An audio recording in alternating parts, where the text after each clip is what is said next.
What are you doing, Dad? Counting the flies on the ceiling. What's the score? 0-0. I haven't seen no flies and none of them see me. It's a bit late for them. Flies. Actually, I was thinking of crime and punishment. Yeah. Will you leave that to me, eh? Look, Dad. Shut it, will you? Go and see her. Talk to her. It's a bit late for that, talking. You'll have to eat something. I'll make you some bacon and eggs before I go. I'm not hungry. I don't know why you're still here anyway. Not on till today. Why didn't you go with that Tracy, eh? Why didn't you? 'Cause you're my dad. 'Cause this is my home. The family's home. And I'm sure they'll be back. Look, she's only at me nan's. Why don't you just go and talk to her? 'Cause it wouldn't do any good. The door. I'm in the middle of this.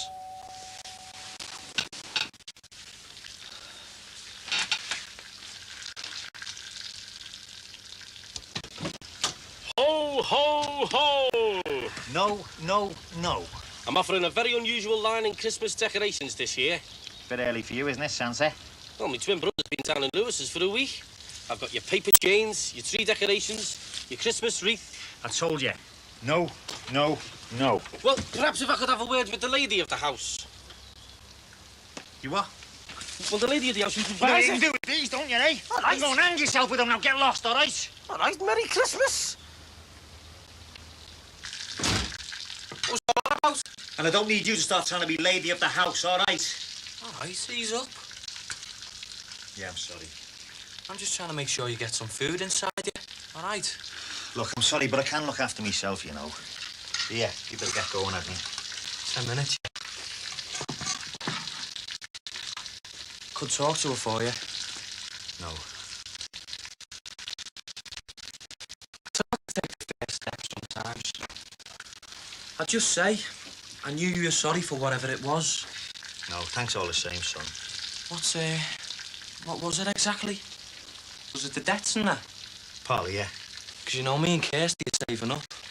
But if you like, we could help out. It's not a question of money. Well, what is it then? Dad, I just want you to get back together. I mean, you haven't been, playing away, have you? Oh, you found out my guilty secret. It was me and Annabelle Collins. I tried not to, but I just couldn't stop myself. Dad. Go on, off your prop. If there's anything I can do, just say. Poppies? You what? Can't be made of poppies. Must be going daft. Yes, Christmas is almost upon us once again. Buy early, that's my motto. And I happen to be able to offer you an exclusive opportunity. Don't think so, thanks. You've only lately moved in, haven't you? Yeah. Well, first Christmas on Brookside Close. Well, this is what all the houses will be decorated with this year. You don't want to be the odd one out, do you? Really not. No, not when I can offer you paper chains and tree decorations at such bargain prices. Oh, a wreath, perhaps. I'll tell you what, perhaps I could have a word with the lady of the house.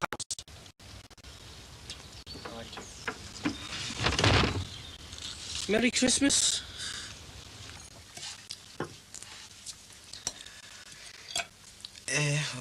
Would you like a cup of coffee? Oh, I've got to go and pick the kids up from school soon. No sweat, I'll come with you. No, it's all right. I've arranged for a late night. Look, Terry. Nearly forgot. I've got you a prezi.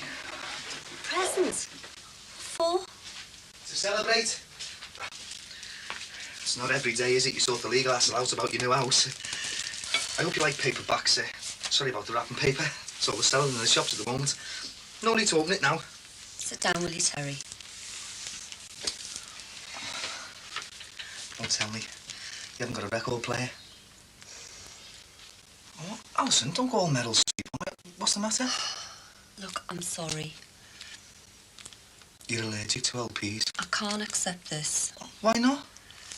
Last weekend, my husband came round. Has he been giving you a hassle? And he's been coming round this week as well. Look, I know I'm not my type, but if you want him sorting out... Oh, who the hell's that? Terry! Look, I'll only be a minute.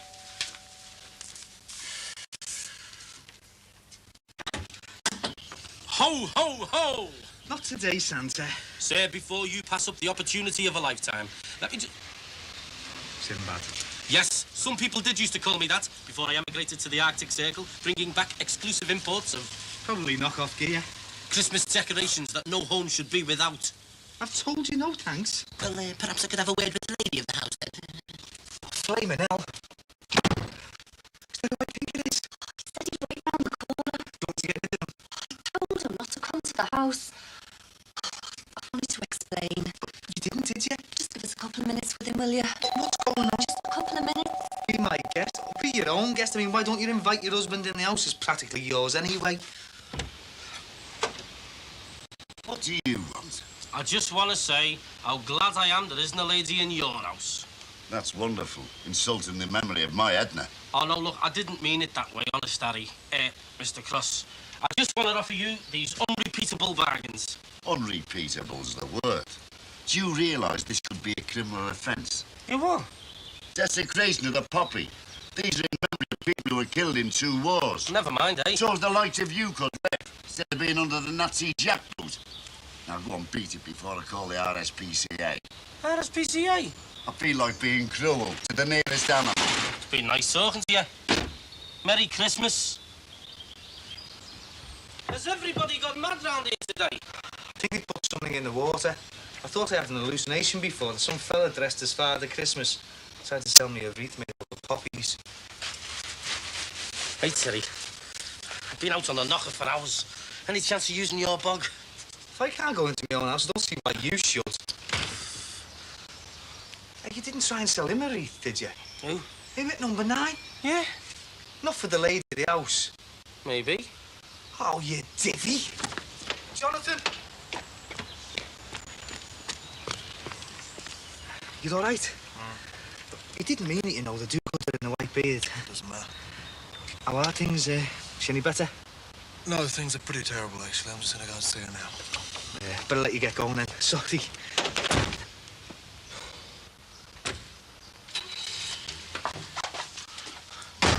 Are you all right? What did he say? He said nothing. He must have said something.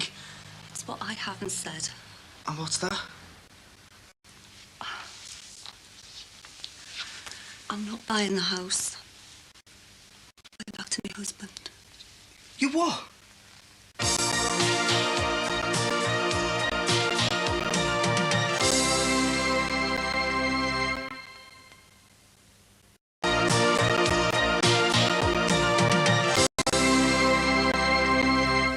Yeah, well, we talked about it last night. Night before that. Night before that. And then finally. Why? Well, the truth is... Oh, you don't want to know what the truth is. And I thought we... Yeah, well, so did I. You just messing me about, weren't you? No, I wasn't, Terry. I wasn't. But you told me you couldn't stand the sight of your husband. I wasn't lying. So you thought you'd get a bit of sympathy from me by saying he'd go after anything in a skirt. I wasn't lying. You've just been leading me on. What do you mean? Well, even if everything you said's the truth, you lied to me with your eyes. You made me feel what you were feeling, and it was all lies, wasn't it? No, it wasn't. Oh, no. No. What's all this about, then? When you've been married to somebody, had kids, well, you know what they're going to say the minute they walk through the door. So what you're telling me is you got bored, so you thought you'd have a fling with some no-mark like me? No. No. You get bored, yeah. You think nothing's ever going to change. But then when you've gone, you don't feel so safe anymore. You miss it, the safety. And then the kids. You told me he didn't care about them. Yeah, but they've missed him. Something awful. And he said that...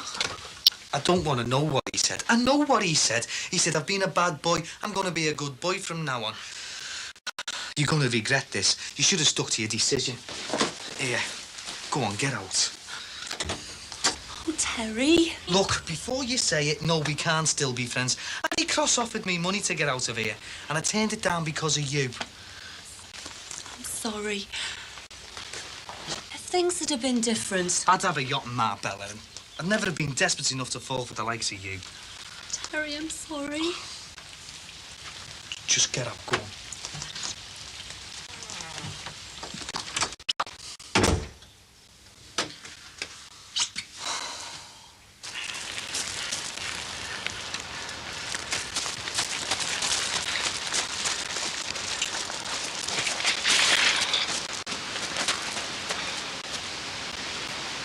Yes, of course I'm serious. It's breach of promise. No, not like a wedding. More like divorce. Me and my house. Well, sorry's not good enough. I'll be talking to the Law Society about you. Solicitors. That woman's not buying my house anymore. Oh, so I gathered. Well, bang goes the cruise for a start. We should be in Scotland. A cruise in Scotland, with the rain and the wind whistling round your ears. Do you know, Ralph, sometimes I despair of you. Oh, I mean, we should be selling a house in Scotland. They don't allow that sort of thing there. Once you've made your offer... Even I'm not going to start wearing a kilt just to sell my house. Hey up, who's this? We haven't missed any funerals, have we? Doc, Oh, don't be daft, he's seen us. I've read the obituaries all week. Go and open the door. Oh, I'm busy, aren't I? I do everything round here. Ah, Mr. Coss. That's a letters. I'm cross. Yeah, and he quite often is, too. Thought you were busy. Ah, Cross, yeah, sorry. It must have been Freddie Penrose's handwriting. He died, you know. Oh, I'm sorry to hear that. And young Johnny McCarthy. Oh, dear. Well, young. He was 83. Was he really? Pardon me asking, but were we expected? At the funeral? No. They died 2 months ago. Both heart, you know. Oh, I've got a dodgy ticket myself. Johnny Penrose and, Frank McNulty. Did I know them? Freddie Penrose was membership secretary. I've took over from him. At the Commonwealth and Empire Club. Oh, come in, come in.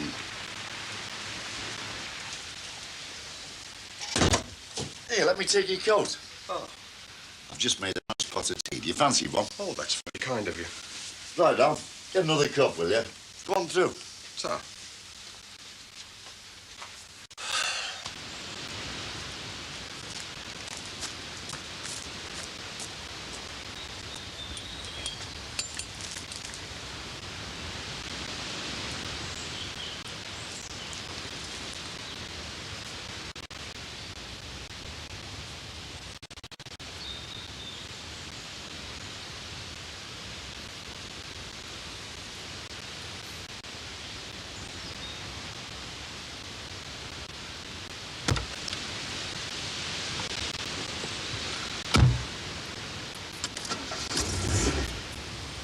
Ho, ho, ho.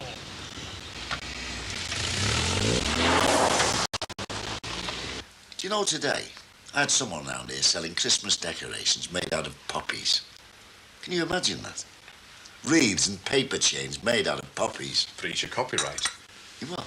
I should think the British Legion could sue for breach of copyright. Ah, the kids these days. They don't realise the sacrifices we made in the war. Those of us who fought. They also serve who only stand and wait. Got whatever do. Mr. Parkinson? No, I do so agree, though, Mr. Cross. There's no respect today. Even amongst our own generation sometimes. I'm not so sure about that. On Remembrance Sunday, do you know there were so few representatives of the Commonwealth and Empire at the service that I had to carry the flag? Really? Hey, listen to this, Ralph. It's important, even for non-combatants. Me carrying the flag. Now, I was supposed to be a steward, but there were only 4 of us to steward. Terrible. Do you know, that's something I always wanted to do. Carry the flag of the senator. I would have been there last Sunday, only... Well, that's exactly why I'm here. You see, as the new membership secretary of the Commonwealth and Empire, I'm following up all lapsed members with a view to their reinstatement. Now, the annual fees are still very reasonable, you know. Yes, but I do have a lot of other responsibilities, you know. And I've got to keep my eye on Ralph. Well, there's a wide range of benefits, full use of all the club's facilities, plus discounts at Parkinson's, the undertakers. My son runs the business now. And Dimmock, sports and leisure wear. Charlie Dimmock. Is he still chairman? He's still going strong. Well, considering all his operations. Can anyone join? No, not just anyone. Only on the recommendation of 2 existing members. It sounds like there might not be 2 existing members much longer. Well, we don't always insist on that. I'm not so sure. I'm particularly calling on you, though, because Charlie Dimmock mentioned your reputation. Oh, but don't hold that against him. For being firm, but fair. Always a good judge of character was Charlie Dimmock. Firm but fair, that's me, all right. You see, young Johnny McCarthy, he was... I think I mentioned him. He was part-time joint membership coordinator at the club. Nobody's replaced him since, and Charlie said to me, Mr. Cross is the very man. Part-time joint membership coordinator? What does that entail exactly? Well, basically it involves vetting all potential visitors when they arrive and maintaining records. A position requiring both tact and responsible authority. And carrying the flag? I'm sure that'll fall to you if you desire the role, yeah. Suits me fine. A doorman, Harry. He's asking you to be a doorman. They also serve who stand and wait, Ralph. Consider the part-time joint membership coordinator post filled. When would you like me to start? Next Monday? That's okay by me. That's settled then. You can rely on me. So there'll just be the question of your back subscription to pay.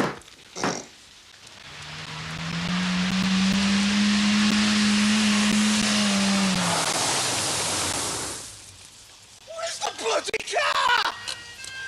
Oh, we'll have to leave it. Come on, we'll have to bloody go.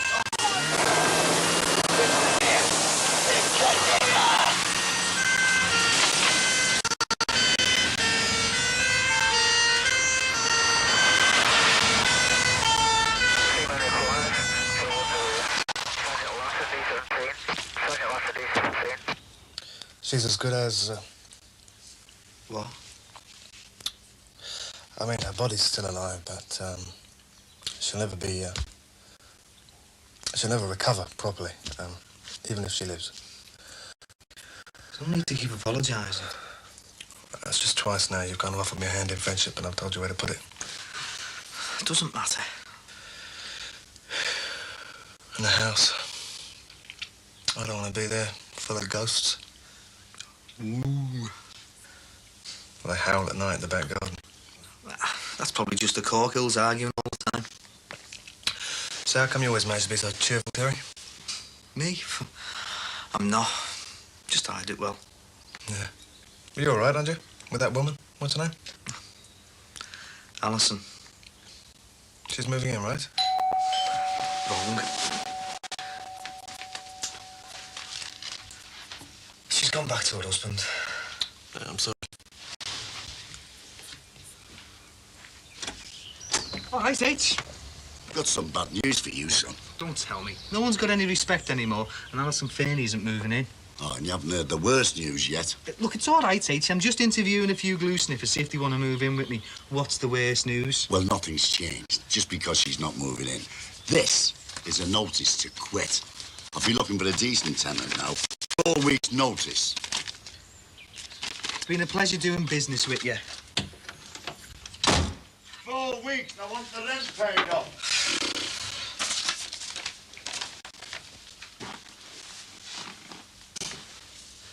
This wouldn't stand up in a court of law if you want to stay on. Nah, could do with a change. Too many ghosts, you know. It's all right. Things could be worse. Could be you, for instance. I'll tell you what, if you get stuck, there's plenty of room at my place. Thanks. Oh, straight up. I hate being there on my own. Maybe. I mean it. I'll tell you what. I'll think about it. You're into Terence Trent Derby. Merry Christmas.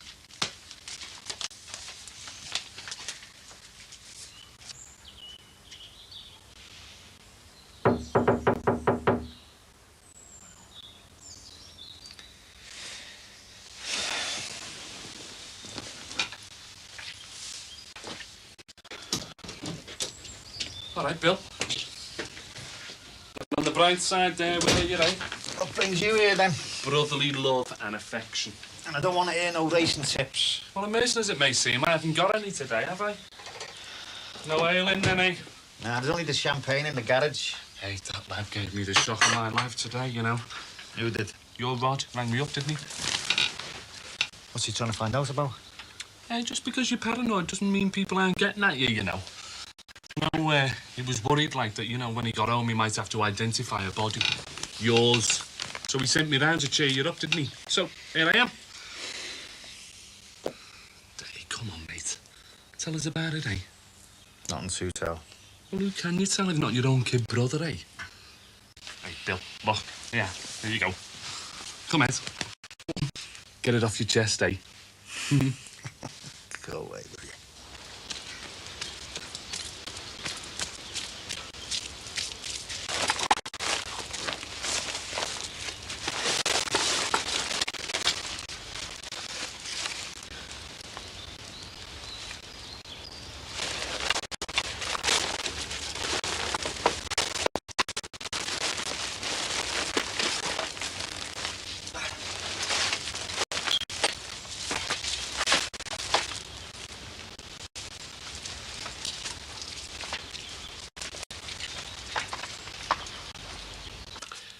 No problem.